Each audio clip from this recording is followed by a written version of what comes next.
한미 2+2 통상협의가 양측의 요구사항과 입장을 확인하며 1시간 정도 이어졌습니다. 우리 측은 미국의 조선과 LNG 개발 협력을 제안했고 미국도 긍정적인 반응을 보냈다고 하는데요. 향후 협의에서 우리 대응 등 관련 내용에 대해 민정은 국립외교원 미주연구부 교수와 함께 얘기 나눠보겠습니다. 어서 오세요. 네, 안녕하세요. 70분 정도 협의였다고 하는데 어떤 얘기가 나왔는지 먼저 최상목 부총리의 발표 내용부터 들어보겠습니다. 우리 측은 미국의 주요 관심사인 무역 투자, 조선, 에너지 등과 관련한 우리의 협력 의지와 비전을 소개함과 아울러 미국의 상호 관세와 품목 관세 부과가 양국 간 경제협력 관계에 부정적 영향을 미칠 우려가 있음을 설명하고 한편 우리 측은 한국의 정치 일정과 통상 관련 법령, 국회와의 협력 필요성 등 앞으로 협의에 있어 다양한 고려사항이 있음을 설명하고 이에 대한 미 측의 이해를 요청하였습니다. 네, 70분 만남이라고 하면은 일종의 좀 탐색전을 했다 이렇게 볼 수 있는 겁니까? 그렇죠. 예. 상견례, 탐색전 이렇게 예. 말씀드릴 수 있겠죠. 그러니까 한국과 미국 간의 이번 통상협의 이전에 개최된 일본이라든지 베트남 이런 부분에 있어서는 미국도 서두르고 일본도 아무래도 처음 나가다 보니까 그런 부분에 있어서 속도라든지 입장 이런 부분에 있어서 확실하게 먼저 보고 벤치마크할 이런 부분이 없었는데 아무래도 이제 그 이후에 미국의 주요 무역 대상국들이 신중한 입장을 취하는 것이 보다 더 적절하겠다 이러한 분위기가 형성되면서 미국 측도 그런 부분을 좀 고려하는 것 같아요. 그렇기 때문에 이번 한미 통상협의에서는 일본의 사례에서 볼 수 있는 것처럼 굉장히 빠르게 밀어붙이는 것보다는 예. 상대국의 입장을 고려하면서 이제 서서히 뭔가 토대를 만드는 그런 작업에 몰두했다 이렇게 생각합니다. 미일 협상 때와는 달리 트럼프 미국 대통령이 깜짝 등장하지 않았거든요. 어떻게 보면 협상하면서 좀 부담감이 줄어들었다고 볼 수도 있을까요? 그렇습니다. 아무래도 우리 대표단의 수장은 네. 장관이시잖아요. 그런데 이제 그 카운터파트인 장관 이외에 그것보다 더 높은 최고 지도자가 나오시면 아무래도 당혹스럽고 이제 답을 하기가 굉장히 껄끄럽지 않습니까? 네. 그러니까 최고 지도자의 발언이라든지 약속 같은 거는 거의 정책과 맞먹는 파괴력을 갖고 있기 때문에 그런 부분에서 이제 그 상대국의 대통령께서 질문하시거나 요청하는 부분에 대해서 섣부르게 답을 한다든지 아니면 답을 할 수 없는 상황이기 때문에 이렇게 그 대면에서 비공개에서 협의를 한다는 건 상당히 당혹스러울 수밖에 없는 부분이거든요. 그렇기 때문에 일본이 먼저 그런 당혹스러움을 경험을 했기 때문에 우리는 이번에 아무래도 트럼프 대통령이 협의 당일날 이제 다른 일정 때문에 바쁘셨다는 점, 예. 그리고 백악관이 아니라 그 옆에 있는 재무부 청사에서 협의가 이루어졌다는 점, 이런 부분에서 그런 당혹스러움을 좀 피할 수 있지 않나 생각하고 있습니다. 앞으로 협상의 큰 틀의 제목을 서로 교환한 정도다 이렇게 볼 수 있을 것 같은데 미국이 꺼내든 것 중엔 좀 우리로서 불리하거나 당황스럽거나 그런 부분은 좀 없었다고 보십니까? 그런 부분은 없었고 예상한 부분들이 예. 다 들어갔다고 생각을 하는데요. 이게 그 네 가지 분야에 대해서 중점적으로 논의를 하고 7월에 어떤 합의를 할 수 있는 줄라이 패키지 이런 얘기가 나오거든요. 7월 예. 패키지가 나오는데 네. 이게 그 네 가지 항목을 보면 관세, 비관세 조치, 경제안보, 투자협력, 통화정책이에요. 그러니까 다 예상을 한 거지만 이걸 하나하나 보면 굉장히 광범위한 겁니다. 예. 그러니까 관세, 비관세 조치 같은 것도 이것을 협의하는데 상당히 이제 시간이 걸릴 수밖에 없는 거고 예. 우리 관세 면제를 요청하는 것이 목표였는데 여기에 또 비관세 조치. 그러면 한국에게 미국이 원하는 비관세 조치는 무엇이냐 이런 부분에 또 협의를 하고 국내적인 합의를 이끄는 부분도 상당한 시간이 소요될 수 있고 경제안보 측면이라는 것이 굉장히 광범위하잖아요. 특히 우리 한국이 많이 관심을 갖고 있는 것이 한국이 경제나 기술 측면에서 중국 견제에 이제 그 협력을 요구하는 것이 아니냐 이런 부분에서 중국과의 관계에 있어서 당혹스러울 수 있는 부분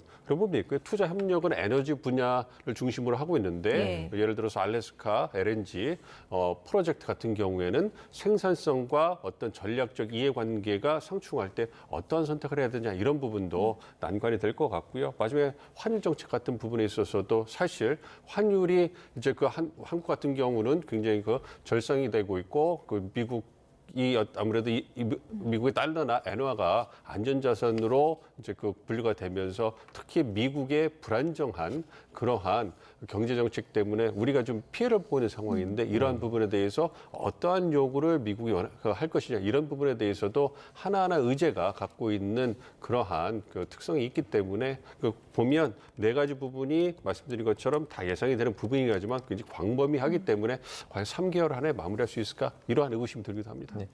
우리 측이 무역 투자 그리고 조선, LNG 등을 어떻게 보면 협력 의지, 비전으로 소개를 했다고 하는데 베센트 재무장관이 좀 만족했다라는 얘기가 들려오고 있어요. 좀 효과가 있었다고 보십니까? 그렇습니다. 이번에 우리가 제시한 것이 미국 측이 생각했던 그 패키지의 주요 내용과 일치했던 부분이 컸던 것 같아요. 네. 그래서 말씀드렸던 이게 네 가지 부분에서의 논의, 그리고 우리가 에너지 협력이라든지 조선업 부분에서 미국의 이익에 기할 수 있는 부분, 특히 말씀해 주신 것처럼 조선업 같은 부분에 있어서는 이제 한국이 갖고 있는 기술력이라든지 함께 미국의 이익을 위해서 함께 협업을 해나갈 수 있는 부분, 그리고 그걸 위해서 한국 기업들이 투자하는 부분, 이런 부분이 다 긍정적으로 평가가 되고 있고 최선의 제안이라는 표현은 외교적으로 뭐 어떤 표현이라고 볼 수 있나요? 상당히 만족스러운 거죠. 그러니까 미국이 원했던 대답을 들었다 이렇게 볼 수 있는 거고, 예. 그러니까 그 플랜 A급의 답안 제안을 해왔다 이렇게 얘기를 예. 하고 있기 때문에 상당히 흡족한, 그러니까 미국 측에서도 한국에 바라는 부분에 대해서 이제 어느 정도 말씀드린 것처럼 부합하는 이런 걸 해왔기 때문에 미국 측에서는 이런 부분에 있어서 상당히 만족을 하는 것이고, 그렇기 때문에 본인이 생각했던 것보다 빠른 시일 내에 합의를 할 수 있다. 이 얘기는 굳이 추가적으로 어떤 협의 대상이라든지 분야에 대해서 논의할 것이 없지, 지금 논의되는 것만 잘 한다면 예. 그렇다면 이제 그 미국은 만족할 수 있을 거다 이런 걸 보여주기 때문에 이런 측면에서는 우리 정부가 준비를 잘해갔다 이렇게도 말씀드릴 수 네. 있겠습니다. 그중에서 뭐 조선 이 협력에 대해서 가장 큰 공감대가 있었다 뭐 이런 얘기도 전해졌는데 우리가 좀 안 나왔으면 했던 단어 중에 하나가 바로 방위비잖아요. 이 내용은 언급이 없었다고 하더라고요. 그렇습니다. 그 부분도 이제 우리가 안도하는 부분인데요. 예. 아무래도 일본의 사례가 많이 이제 미국에게도 이제 그 경험치가 된 것 같아요. 아무래도 일본 측에서는 트럼프 대통령이 깜짝 등장해서 방위분담분 얘기를 했을 때 굉장히 당혹스러웠다는 이런 부분을 보여주고 있기 때문에 예. 그것이 과연 미국 내에서 동맹국들에게 적절한 그러한 좋지 않느냐 이런 부분에 대해서도 어떤 의구심이 일어나고 있기 때문에 그런 측면에서 이미 일본을 통해 가지고 트럼프 대통령이 원하는 동맹국이 원하는 그런 충격요법을 한번 줬기 때문에 이번에는 한국에게는 적용하지 않은 그런 가능성도 있거든요. 그렇기 때문에 우리 입장에서는 현재 국내 정치적으로 전환기에 있기 때문에 사실 방위분담 협상이 시작된다고 하면 첫째는 국내 정치적으로 혼란이 불가피할 거고요. 예. 둘째는 그것을 담당할 수 있는 최고 지도자라든지 정부가 없기 때문에 상당히 혼란스럽고 미국에게 적절한 대응하기 어려운 측면이 있거든요. 그런 부분을 고려해서 이번 우리 정부 대표단이 어떤 우리 국내 정치적인 상황도 고려해달라는 그 요청을 정중히 드렸고 그 부분에 대한 고려가 이루어진 것이 아닌가 이렇게 생각을 하고 있습니다. 이 방위비 관련된 말이 이번에만 없었지 나중에 나올 가능성은 충분하다고 봐야겠죠. 나올 가능성이 거의 100%라고 보죠. 근데 이제 이건 시간의 문제고 시기의 문제입니다. 예. 아무래도 맞춤형 협상을 미국 측이 준비를 하고 있기 때문에 한국의 국내 정치적인 상황이 고려된 것이고요. 뭐 잘 아시는 것처럼 트럼프 대통령이 지난 대선 기간부터 벌써 방위분담금이라든지 한국이 이제 그 무임승 찬다 이런 부분을 계속 반복적으로 불만을 털었지 않았습니까? 머니머신 얘기하면서 방위분담금에 대해서 10배는 더 내야 된다 이런 얘기를 했기 때문에 그건 시간 문제라고 여겨졌고요. 그렇기 때문에 현재 한국이 처한 국내 정치 상황 때문에 지금 얘기를 꺼내봐야 한국이 당혹스러울 뿐이지 미국이 원하는 바를 얻을 수 없으니까 좀 시간을 두고 이제 논의를 하자 이러한 그 입장을 세운 것 같습니다. 네. 한국 팀의 전략에 이제 몇 가지 좀 특징적인 부분이 있는데 최상무 부총리가 강조했던 말 중에 하나는 또 서두르지 않겠다 이런 입장을 밝혔습니다. 이것도 일종의 협상 전략인 거죠? 그렇습니다. 예. 그러니까 그것은 말씀드린 것처럼 일본이라든지 영국이라든지 다른 국가들이 이미 그 세운 방침을 보면서 우리가 따라가는 부분이 있기 때문에 좀 혜택을 봤다고 볼 수가 있을 거고요. 예. 그러한 신중한 그 협상을 하는 것은 어떠한 협상에서도 기본적 원칙이 되는 부분 맞습니다. 그래서 국익을 극대화하기 위해서 신중하게 접근을 해야 되는데 무엇보다도 우리가 처한 국내 정치적 상황이 굉장히 혼란스럽기 때문에 전환 한국에 있기 때문에 이런 부분을 보다 더 강조한 이러한 그 최상무 장관의 메시지는 우리 국내 독자들을 위한 그러한 메시지라고 볼 수 있고요. 그러한 부분이 미국 측에서도 충분히 고려가 됐다 이렇게 생각합니다. 네.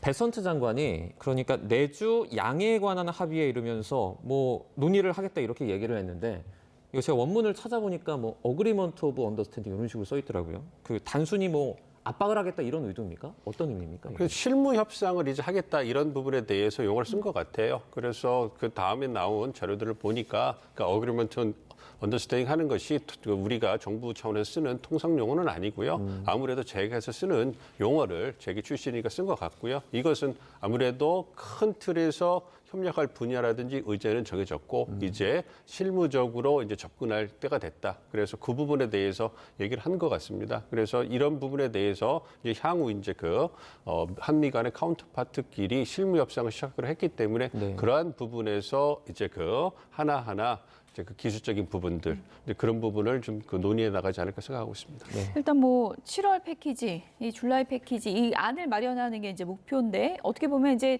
차기 정부 출범하자마자 가장 뭐 큰 과제 중에 하나가 될 수 있겠네요. 그렇습니다. 네.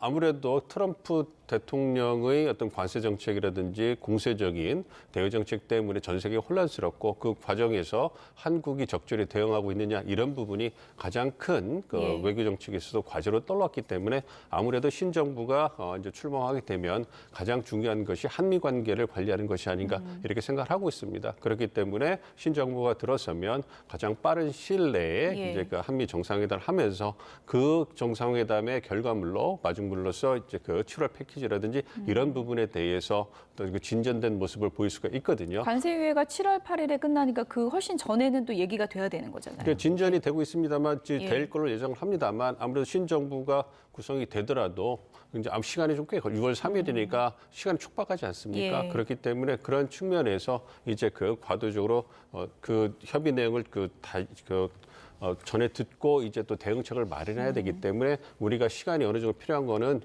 불가피해 보이고요. 어쨌든 지금 협상당 입장에서는 90일 유예 기간 내에 어느 정도 토대를 만들어 놓는 가장 중요하고 그 이후에 그러니까 우리 입장에서는 보편관세 10% 그리고 상호관세가 25%인데 유예를 받고 있지만 만약 그것이 90일 유예 기간 동안에 협상이 끝나지 않아 가지고 이제 실질적으로 적용이 된다면 상당한 타격을 우리 기업들이 받을 수 있기 때문에 예. 최악의 시나리오를 피하자 이렇게 얘기를 하고 미국 측과 협의를 하고 있는 겁니다. 그렇지만 우리의 어떤 국내 정치 상황이라든지 어떤 여타 제약 요인 때문에 90일 안에 유예가 끝나지 않는다면 그렇다면 미국 측 요청해서 또다시 어떤 필요한 기간만큼 유예를 또 받을 수 있는 거거든요. 그걸 위해서는 어느 정도 협상이 진전이 돼야 되고 우리의 어떤 그 진지한 그런 입장이 나와야 되는 거거든요. 그렇기 때문에 그러한 마중물로서의 역할을 현재의 협상단이 해주는 것이 필요하지 않다 이렇게 생각하고 있습니다. 아직도 이제 협의할 것들이 많이 남아 있는데 우리 정부의 좀 대응 전략은 좀 어떤 게 필요하다고 보세요? 그러니까 가장 큰 거는 이제 미국에서는 원스톱 쇼핑에서 트럼프 대통령이 모든 의제를 테이블에 올려놓고 하나의 어떤 아름다운 딜을 하자 이렇게 하는데 네. 그거는 미국의 이해관계인 거고요. 우리의 이해관계는 부합하지 않기 때문에 최대한 경제나 무역 부분과 통상 부분과 이제 그 외교안 부분은 이제 떨어뜨려서 이제 협상을 진행하는 것이 필요하겠죠. 왜냐하면 그것이 갖고 있는 국내 정치적인 파급력이라든지 여타 요인들이 상당히 다르기 때문에 그런 부분을 고려해서 우선적으로 우리 기업들이 피해를 받을 수 있는 예. 그러한 그 통상 관세 협상에 있어서 우리가 총력을 기울여서 또 다른 국가보다 차별을 받지 않고 또 유예를 받을 수 있도록 노력해내야 될 거고요. 이와 더불어서 이제 외교안보 측면에서 방위분담 증액 문제라든지 주한미군 관련돼서 전략적 유연성 문제가 나온다면 이건 상당한 시간을 요할 수 있는 부분이기 때문에 예. 그러한 부분에 대해서는 미국 측과 협의를 통해 가지고 다시 천천히 신중하게 진행하는 것이 필요합니다. 그리고 그 바탕에 있어서는 한국이 지금 수십 년 동안, 그러니까 한미동맹이 70년 이상 됐지만 가장 예. 성공적인 동맹이라는 평가를 받고 있잖아요. 그러니까 한국이 미국에 있어서 굉장히 중요한 파트너고 지난 수십 년 동안 미국의 이익을 위해서 이렇게 협조를 했는데 한국이 갖고 있는 미국에서 중요성을 강조하면서 이제는 한국이 미국에 있어서는 없어서야 하는 파트너 그런 부분을 강조하면서 이제 한국이 왜 필요한가를 강조하고 경제 통상이나 외교안보 부분에 있어서도 이제 우리에게 우호적인 결과가 나올 수 있는 토대를 만드는 게 필요하다고 생각합니다. 네. 뭐 상견례는 잘 이뤄진 거고 앞으로 좀 진전 상황을 봐야 될 것 같은데 미국의 최대 난제는 이제 중국과의 협상이잖아요. 트럼프 대통령이 무역 문제 논의했다, 협상했다라고 하는데 중국은 또 논의한 적이 없다고 하고요. 이건 어떻게 이해를 해야 될까요? 그러니까 미중 간의 이제 기싸움이 예. 거의 최대치까지 올라간 것이 아닌가 생각을 하고 있습니다. 그러니까 관세 전쟁을 맞이해서 미국과 중국이 강대강으로 부딪히고 있잖아요. 그래서 이제 트럼프 대통령은 거래 기술에 바탕을 해서 중국에게 부과할 수 있는 최대치의 관세율을 부과를 하고 네. 어떤 기싸움에 있어서 우위를 점하려고 하고 있는 거고 일기 행정부를 통해서 이미 트럼프의 전략을 경험한 중국은 이제 여러 가지의 대응 조치를 마련해 놓고 이제 장기전에 들어가려고 하고 있거든요. 그러니까 어쨌든 현재 상황으로 본다면 조급해 보이는 거는 트럼프 대통령이고요. 예. 이제 상황을 지켜보면서 판을 유리하게 끌고 가고자 하는 시진핑 주석의 그러한 모습이 보이고 있는 거거든요. 회의 자체가 뭐 가짜 뉴스는 아니겠죠. 뭐 어떻게 봐야 그러니까 돼요? 접촉은 하는 걸로 저도 생각을 하고 있습니다만 그러니까 이게 좀 인식이 다른 것 같아요. 트럼프 대통령은 어떠한 어떤 채널을 통해서든 중국주가 얘기를 하고 있다 이런 부분을 얘기하고 있는 것 같은데 예. 중국의 입장에서 공식적인 어떤 관세 협상이 시작되지 않았기 때문에 그런 부분에서 미국과 다르다. 그래서 협상이 시작되지 않았다 보는 거고요. 중국 측은 이와 관련돼서 요구하는 게 전제 조건이 있잖아요. 협상을 하려면 아무래도 중국을 외교적으로 존중해달라. 두 번째 무역 문제와 대만 문제를 연관지어서 곤혹스럽게 하지 말아라. 셋째 트럼프 대통령이 신뢰할 수 있는 최고위급 그러한 수석 대표를 임명해라. 그래야지만 협상 결과가 트럼프 대통령한테 가서 갑자기 뒤집히는 그런 결과를 피할 수 있기 때문에 어떤 그러한 전제가 마중물이 필요하다 이런 주장을 하고 있는데 여기까지는 트럼프 대통령이 이제 준비를 실무적으로 하는지는 모르겠습니다만 행정부에서 어쨌든 트럼프 대통령 입장에서는 본인이 푸틴 대통령과 했던 것처럼 이제 탑다운 방식으로 시진핑 정부가 전화하면서 뭔가 풀어나가는 모습을 보여주고 싶은데 중국이 응하지 않고 있으니까 그런 측면에서 미국과 중국 간에 어떠한 온도차가 보이는 것 같습니다. 트럼프 대통령이 러시아를 향해서도 이례적인 비판을 좀 했거든요. 이번에 키이우를 공습한 러시아를 향해서 뭐 전에 없던 그런 발언을 하기도 했어요. 그렇습니다. 트럼프 대통령 입장에서는 또 답답하죠. 관세 정책 잘 안 풀린다, 뭐 이러한 국내적인 평가를 받고 있는데 이제 취임 24시간 내에 아니면 6개월 내에 이제 전쟁을 끝내겠다라고 하는 그런 공언을 했는데 그러니까 러시아의 어떠한 저항이라고 할까요? 어떤 그러한 부분에 있어가지고 지금 휴전협정이 진전을 못 보이고 있기 때문에 굉장히 답답스러운 모습이고 그리고 최근에 지난 7월 이후에 가장 치명적인 어떤 우크라이나 어떤 공습이 이루어졌다고 평가를 받는 우크라이나에 대한 공습이 벌어져서 또 수십 명이 사망하고 사상자가 발생하지 않습니까? 네. 그런 측면에서 트럼프 대통령 입장에서는 전쟁을 빨리 끝내서 사상자를 없애야 되는데 그런 부분에서 다시 이제 러시아가 이제 다른 목소리를 내고 있으니까 굉장히 불편한 그런 모습을 드러낸 거라고 생각하고 있습니다. 네. 대통령 되면은 우크라이나 문제 뭐 바로 해결한다고 했었는데 시간이 좀 늦어지니까 초조함도 보이는 것 같고요. 아무튼 뭐 관세 협상도 그렇고 뜻대로 되는 거는 참 어려운 것 같습니다. 지금까지 민정훈 국립외교원 미주연구부 교수였습니다. 오늘 말씀 고맙습니다. 고맙습니다.